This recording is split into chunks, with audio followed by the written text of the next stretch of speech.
Eles me colocaram na garagem. Uma cadeira de praia, uma mesa de plástico, e um ventilador que mal funcionava. Era a festa de aniversário dos meus pais. Quando perguntei pro meu pai o porquê, ele nem pensou. É só pra família grande, ele disse.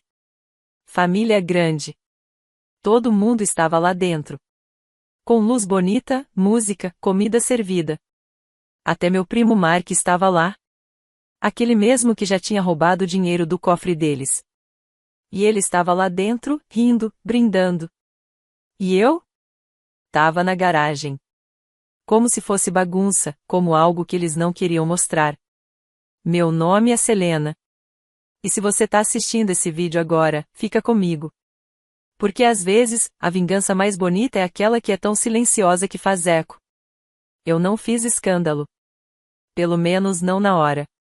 Fiquei sentada lá por 7 minutos inteiros. Só olhando pros fios na parede. A bicicleta velha que ninguém usava. A mesa com os petiscos frios e guardanapo de papel. Olhei pro meu vestido. Aquele que eu juntei dinheiro pra comprar. Preto, simples e bonito. O salto que peguei emprestado de uma amiga só pra essa ocasião. Dirigi 3 horas até ali. Comprei um presente com carinho. Escrevi uma carta que me fez chorar 2 vezes. E agora eu tava dividindo a mesa com um cortador de grama. Levantei. Entrei. Olhei a sala. Mark contando a história das férias. Tia Renê sentada no lugar onde eu devia estar. Minha mãe rindo, como se nem soubesse onde eu estava. Fui direto até a frente, passei pelo bolo, fui até a mesa de presentes. Peguei meu envelope. Em silêncio, de propósito. Meu pai me viu. Arregalou as sobrancelhas. Selena, o que você tá fazendo? Olhei direto pra ele. Do mesmo jeito que ele sempre olhou pra mim. Aí virei, levantei o envelope e falei alto bastante pra todo mundo ouvir. Fiquem com isso. Saí pela porta da frente. Sem gritar, sem chorar, sem fazer cena. Só silêncio. E então ouvi minha mãe correndo atrás de mim de salto alto, gritando. Espera. O que você tá fazendo? Não faz isso. Mas já era tarde. Naquela noite, não foi só que me deixaram na garagem. Foi ali que eles me mostraram a verdade. A verdade que já estavam mostrando há anos. E eu finalmente entendi. Mas eles não faziam ideia do que eu estava preparando esse tempo todo. E o que viria depois ia tirar deles a única coisa que eles amavam mais que a reputação, o controle. Eu sempre fui a boazinha. A que ajuda, a educada, a que não reclamava. Se Mark roubasse algo, era eu quem eles mandavam para acalmar ele no carro. Se minha irmã mais velha fizesse escândalo no jantar, eu que juntava os pratos e limpava tudo. Ser útil era minha única forma de ser vista. Mas ser notada de verdade? Nunca deixavam. Quando entrei na faculdade com bolsa parcial, meu pai mal olhou para mim. Legal, mas não precisa se achar. O Daniel conseguiu bolsa completa.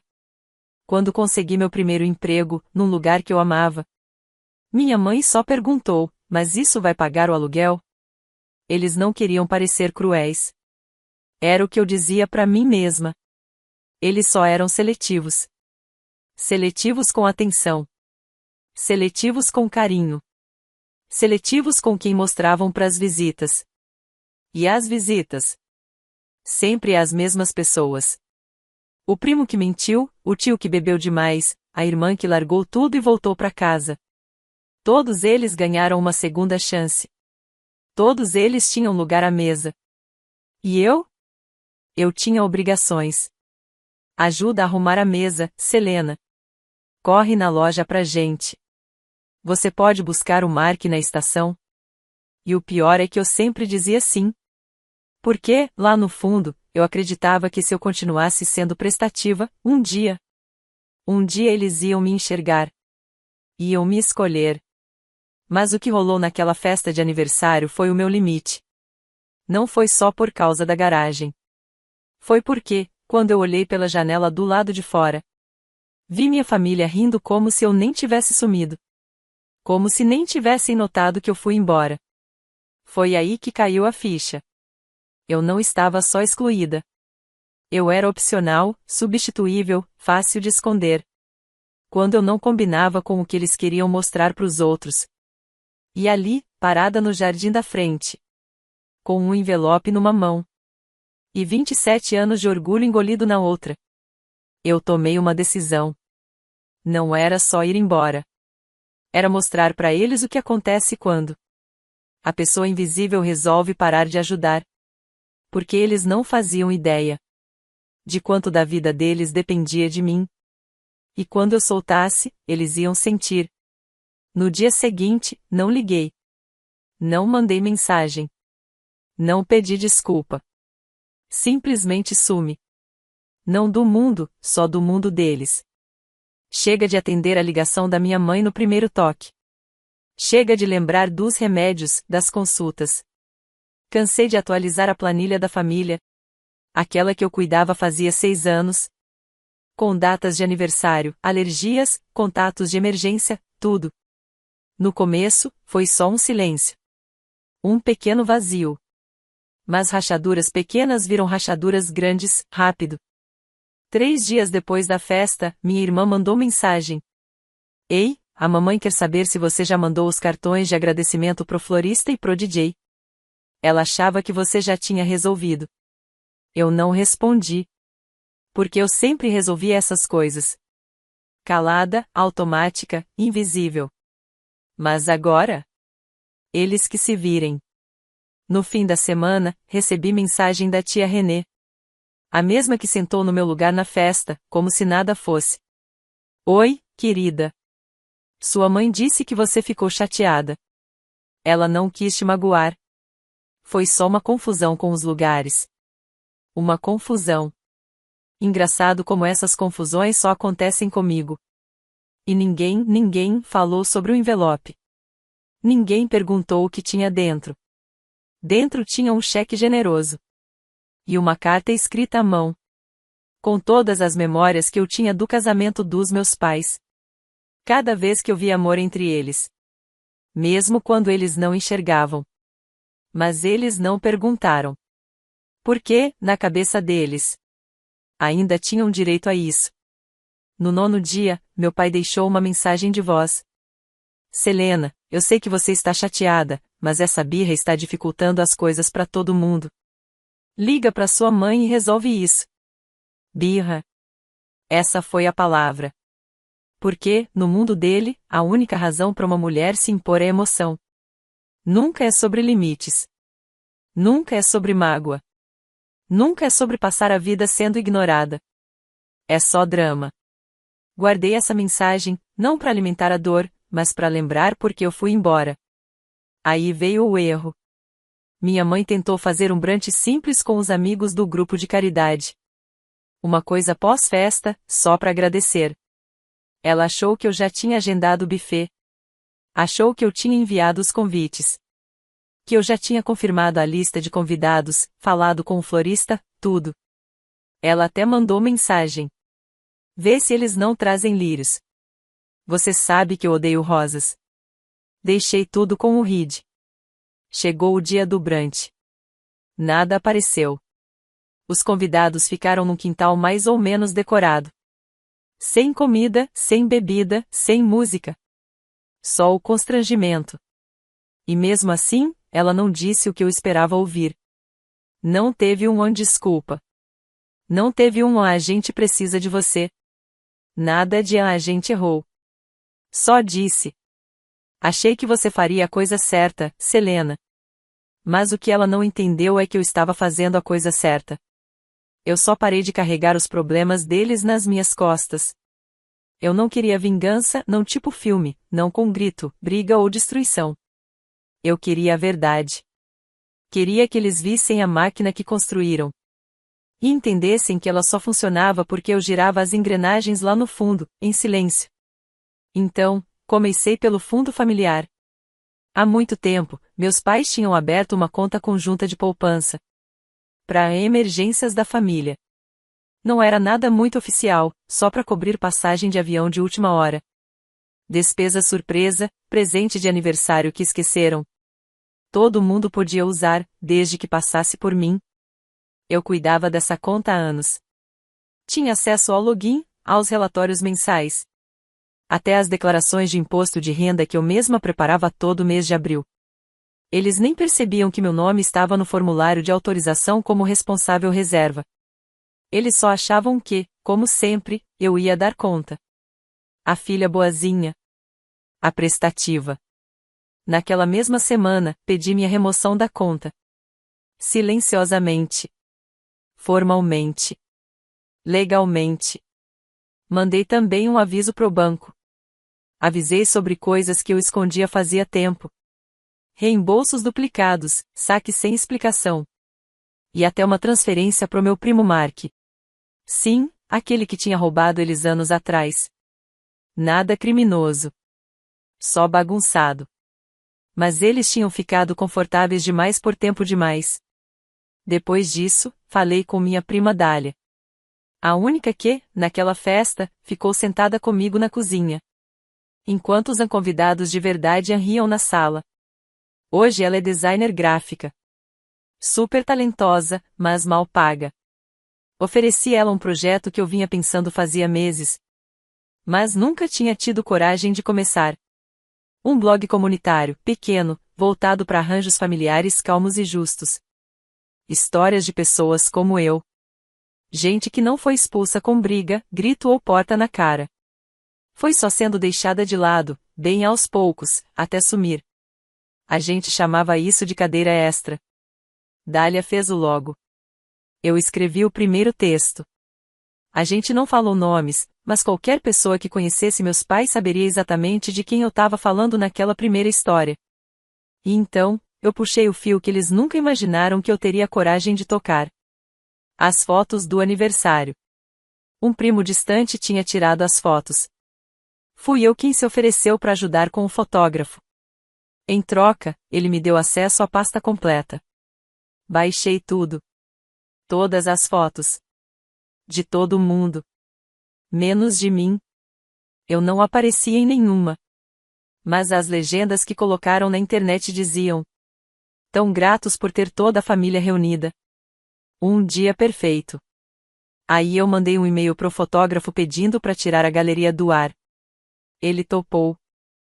E escreveu uma frase que eu nunca mais esqueci. Disseram que era um retrato de família, mas parecia que faltava alguma coisa. Exato. Alguma coisa estava acontecendo.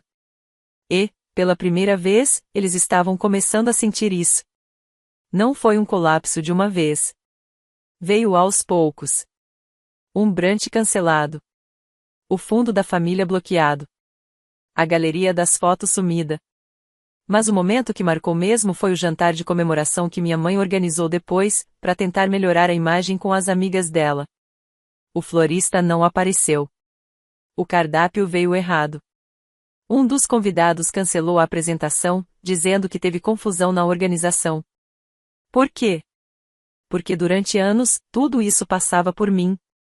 Dessa vez eu não fui convidada, claro. Mas Dália me mandou fotos, a amiga dela estava trabalhando no evento. Minha mãe parecia exausta. Meu pai estava com cara de quem percebeu que o diretor da peça foi embora no meio da apresentação. 2 dias depois, minha mãe mandou mensagem. Queria que você reconsiderasse tudo isso. Família não se trata assim, ainda mais por uma coisa tão pequena. Pequena. Ficar sozinha na garagem como se fosse nada. Ter meu presente tirado da mesa. Ouvir meu pai falar a família estendida enquanto o primo ladrão estava na primeira fila. Isso não foi pequeno. Era o padrão. Um padrão que eu finalmente quebrei. Depois disso, as fotos sumiram do Facebook. As que estavam com legenda Noite Perfeita, família completa. De repente, tudo apagado. Como se apagar a foto pudesse apagar a verdade. O que eles não sabiam é que eu já tinha parado de dar suporte muito antes. E que eu não queria destruir a história deles. Eu só queria contar a minha. Na mesma semana, publiquei o 3º post no blog A Cadeira Extra. O título era: o dia em que parei de pedir desculpa por ocupar espaço. Sem nomes. Sem raiva. Só a verdade. O post rodou bastante. Foi compartilhado em fóruns de família, por terapeutas, por pessoas lidando com luto. E por filhos adultos que já passaram por muitos jantares em silêncio. E lá no fundo, eu deixei isso. Porque às vezes não é o grito que machuca. É o sorriso do outro lado da mesa. Enquanto fingem que não veem seu prato vazio. Minha caixa de entrada ficou cheia. Mas não de ódio. Cheia de reconhecimento. Você escreveu o que eu nunca consegui dizer em voz alta. Achei que fosse só comigo. Obrigado. Obrigado. Obrigado. Mas teve um e-mail que me marcou. De uma mulher de 50 anos. Ela escreveu: no casamento da minha irmã, me colocaram do lado do cabideiro. Eu tava grávida de 7 meses. Ninguém disse nada. Queria ter tido coragem de sair como você. Chorei lendo seu texto, não de tristeza, mas porque percebi que eu não tô sozinha. E olha, quando você passa a vida toda ouvindo que precisa esperar sua vez, ficar quieta, ser mais boazinha. Ser ouvida assim, vale mais do que qualquer pedido de desculpas. Enquanto isso, no mundo dos meus pais, eles tentavam manter as aparências.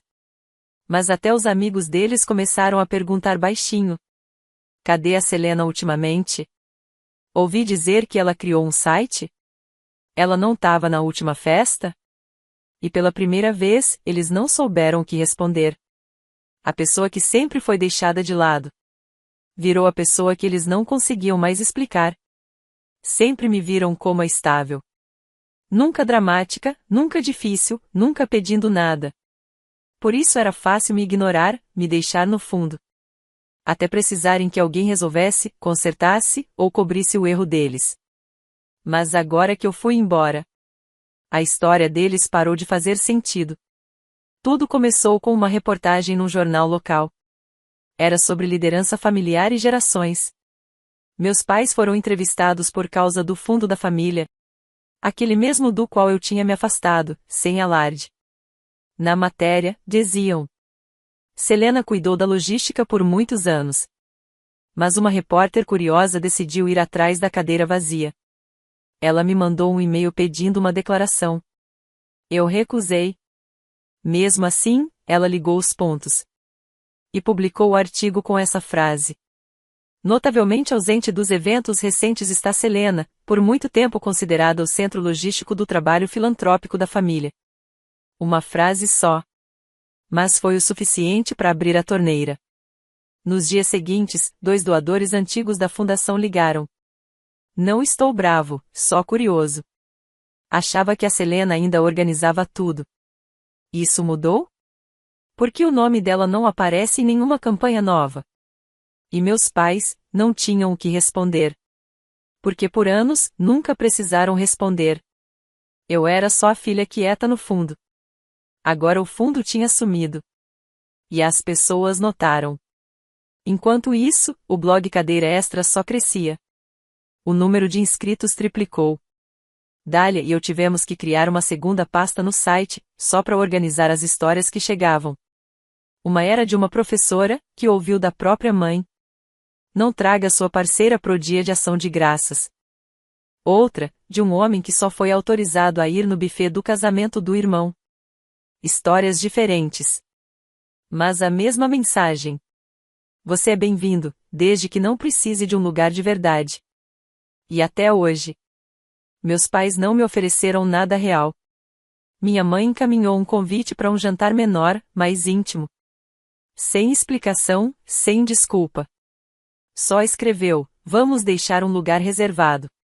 Foi só isso. Eu não respondi. Porque eu não queria um lugar vago. Eu queria respeito. E agora eu já tinha isso, de pessoas que nunca me fizeram implorar por ele. Depois veio a auditoria. Lembra do fundo da família? Pois é, depois que eu saí oficialmente, a gestão relaxada chamou a atenção. O banco percebeu vários saques em dinheiro, feitos por vários parentes. Nada foi registrado do jeito certo. Ninguém foi acusado de roubo, mas começaram a fazer perguntas. E para uma família obcecada por imagem e controle, ser questionado já era escândalo suficiente. Meu primo Mark me mandou mensagem, do nada. Você tá mesmo tentando destruir todo mundo, né? Eu não respondi. Porque eu não tava tentando destruir nada. Eu só parei de proteger a mentira. Recebi um último e-mail do meu pai. 3 palavras. Estamos decepcionados, Selena. Não me chocou. Nem fiquei triste, nem curiosa. Fiquei, só decepcionada também. Quase ri. Porque no fim das contas, a decepção foi dos 2 lados. Mas eu não queimei pontes. Eu só parei de fingir que alguma ponte ainda existia. Sempre achei que crescer, que ia vencer na vida, fosse como vingança. Como provar para todo mundo que duvidou. Como receber aplausos. Mas não foi isso que aconteceu. Aconteceu assim. Manhãs calmas. Tomar café no lugar onde eu não precisava me encolher. Dar risada com gente que não vivia competindo. Ver meu reflexo no espelho, mais forte, mais leve. Essa foi a verdadeira vitória. O blog da Cadeira Extra bateu 100.000 leitores por mês. A gente não fez propaganda. Não forçou nada para viralizar. Só deixou a história falar por si. Depois criamos um podcast. Chamamos pessoas reais para contar seus momentos. Não para fazer drama, só para contar a verdade. Teve um episódio. Não fui convidada pro meu próprio chá de bebê. Outro. Me chamaram de dramática, então aluguei um caminhão de mudança. Cada voz era um tijolinho na casa que eu nunca tive crescendo.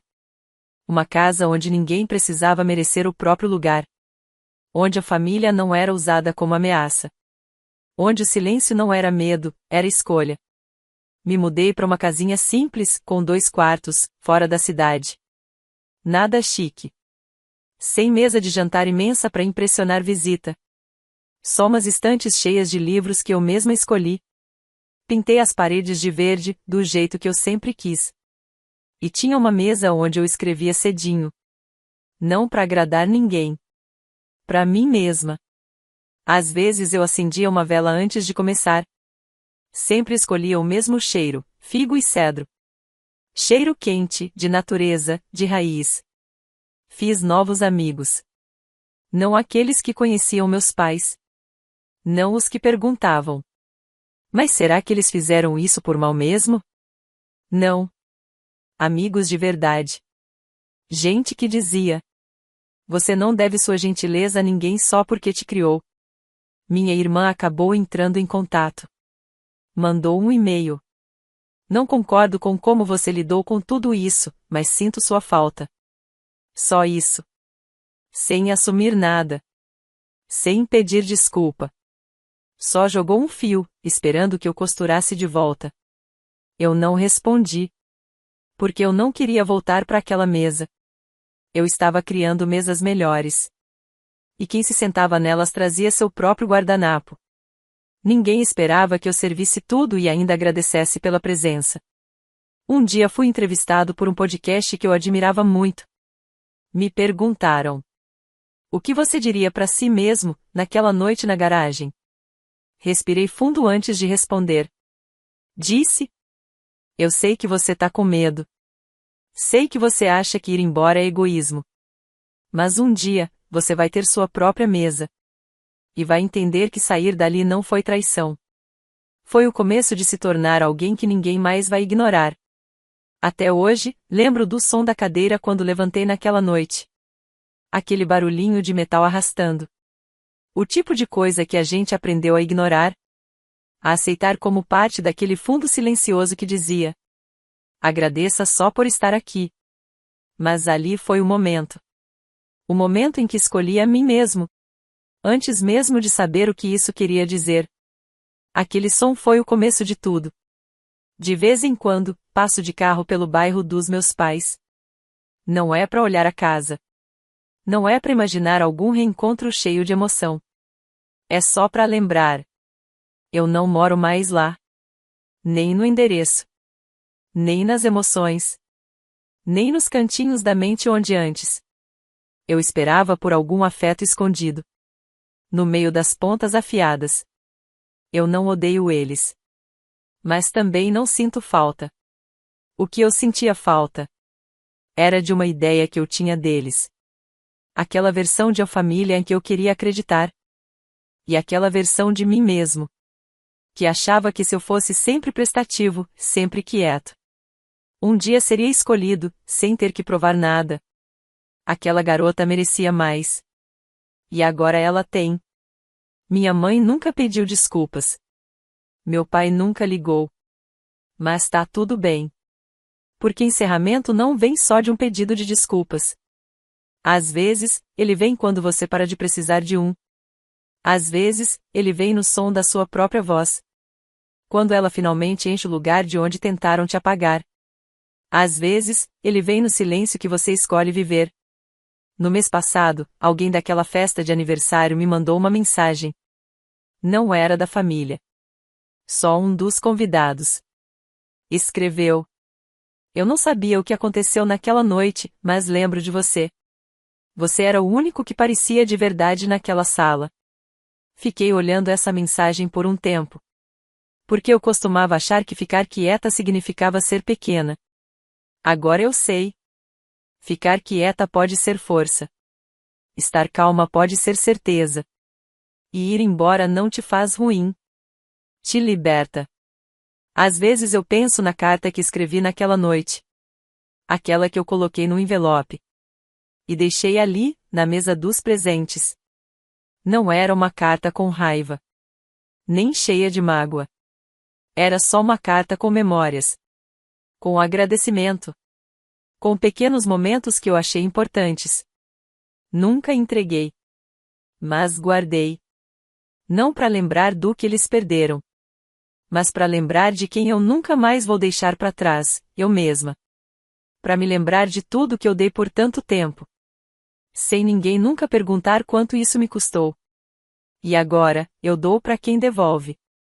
Para quem troca, para quem soma. Eu rio alto, sem abaixar o volume. Eu fico de pé, sem precisar de permissão. Uma vez me pediram para ficar sentada na garagem. Porque assim a foto ficava melhor. Hoje, eu não preciso mais aparecer na foto. Porque fui eu que construí todo o cenário. Fui eu que criei a história que tô vivendo agora. Pode não ser uma imagem perfeita. Mas cada pedacinho dela tem a minha verdade.